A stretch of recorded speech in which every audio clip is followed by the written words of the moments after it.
Hi guys, ang menu natin ngayon ay snow fish and fresh mushroom and Chinese sausage.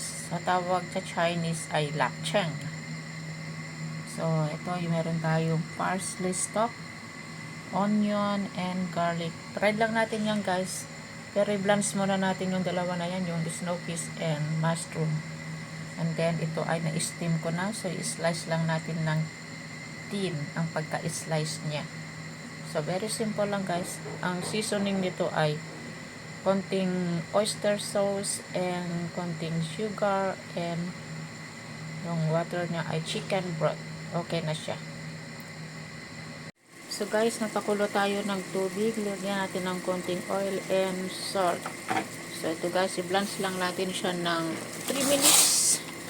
Kailangan half cook siya. Tapos ilubog natin, pag-ahon natin, ilubog natin sa cold water para crispy ang ating vegetable. Ayan. Ayan guys, okay na. So guys, ito na guys, ready na sa paggisa natin. Gisa na muna natin yan. Konting-konting minutes ito. Paggisa natin, lagay na natin yung sauce. Ito yung sauce niya na oyster sauce and yung water niya ay chicken broth and cornstarch. Potato with sugar. Ayan guys, let's start cooking. So guys, na-spread na natin yung mga ingredients. Ito.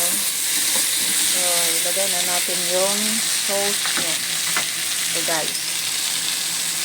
Ayan, okay na yan. Kailangan hot cook lang siya.